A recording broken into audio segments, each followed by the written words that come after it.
Right, Clarke, so we are in your studio. In my studio, we're here making space in my studio. I've been here 2 years, and I always say you made it when you're an artist, when you've got a sink that you can do your own sink you can destroy.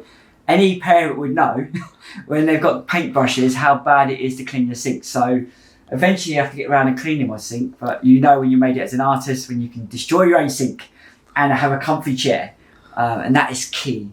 Any artist should have a comfy chair in their studio, and I love it. I'm here. If I didn't have a family, I would be here like 14 hours a day, but I do a good 10-hour day sometimes. Sometimes I even sleep in my studio. That's how much I love my art.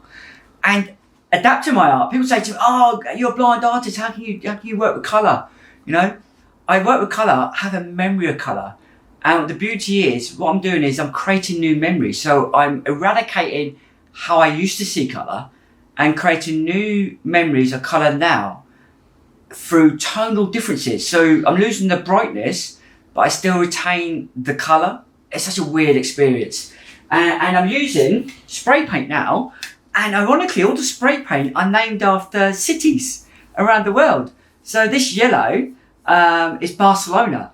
And all the yellows in the whole series for this company are named after Spanish cities.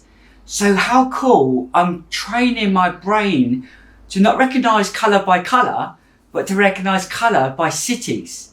Isn't that clever? That's amazing. So how do you get that to work for you? I'm learning. I'm literally making new memories. So my decoding Braille is 26 colours.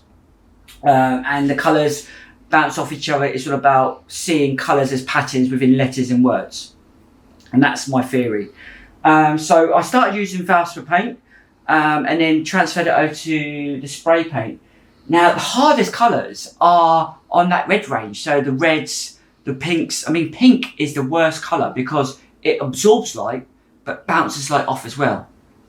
And it's a really bizarre one. So it's a lot of trial and error. You know, it's almost like colour swatches when you're painting a house and you get those colour swatches and you paint your little squares, think, what's going to go nicely together.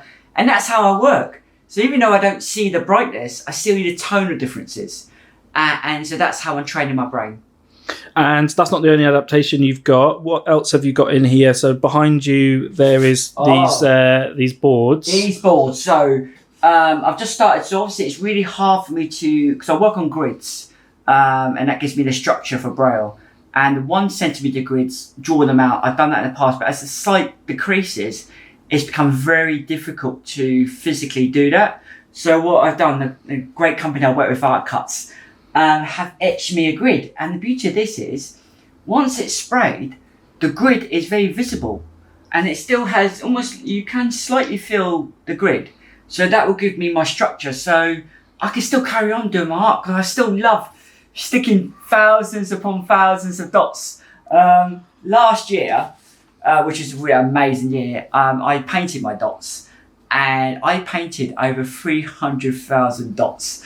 I got this thing called dotitis. So obviously I got the white can going left to right, but now I've got this moment when I'm sticking on the dots and, And what I do is I have my audio book playing in the background, or at the moment I'm listening to QI because I love words, so QI in the background. And I just glue on dots. And that's what I do for 10 hours a day. And speaking of dots, when I walked in, I thought, "Oh, this is just a bin." But it's not actually a bin. What's in here? This is my work. This is what I do. So this bin is full to the rafters of my 2 centimetre dots, and they're great. And there's around 20,000 dots in this bin. And when I order them, I order 10,000 at a time because why not? Basically.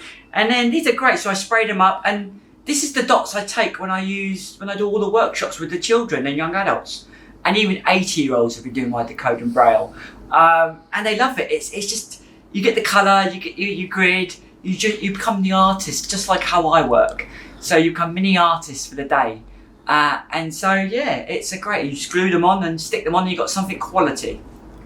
And talking about quality, this piece here is a very unique piece that's going off for an auction to raise money for so people in the third world can become beekeepers, and it's in Braille And it's basically, to you, it looks like a meadow with bees, and it actually reads pollination.